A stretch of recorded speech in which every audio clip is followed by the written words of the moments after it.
Once the remote collector has been deployed in your virtual environment, we must proceed to go through the initial configuration.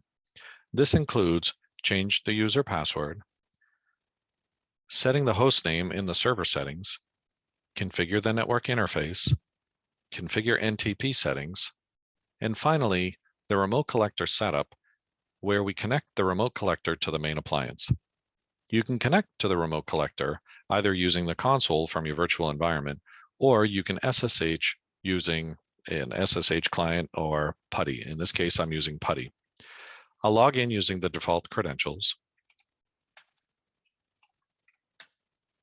Once logged in, let's go down to change user password. Enter the new password.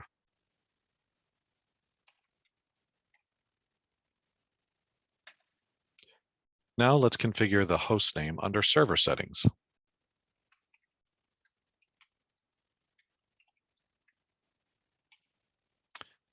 Click Save to save the settings.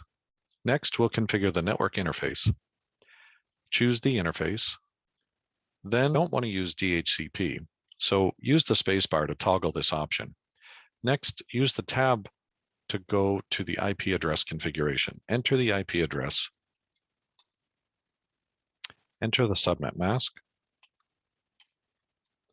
Enter the gateway.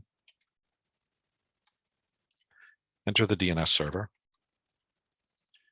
In my instance, the DNS server is the same as my gateway, and enter a search domain. This is optional. Then tab to save and press enter. You can see the green update that the interface was successfully updated. Tab to close the interface. Next, we'll go to configure the NTP settings. Enter in the IP address of your NTP server.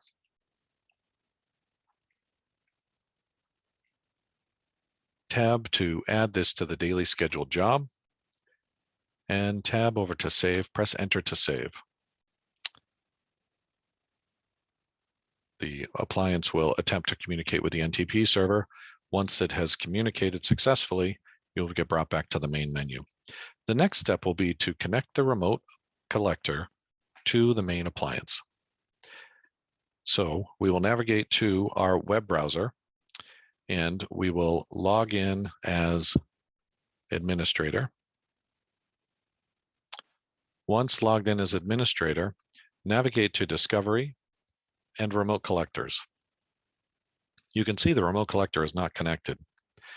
We'll need to use the generate OTP to enter a code when we connect. I'm going to move this screen over here so we can see. I'm on RC Setup, so press enter on RC Setup. Enter the name of the remote collector. Call it remote collector device 42. Enter the device 42 IP address, or you can see the IP address in my browser window. And now enter the OTP. I'll go to my browser, click the OTP, generate OTP button, and enter this code into the remote collector setup. Tab to save.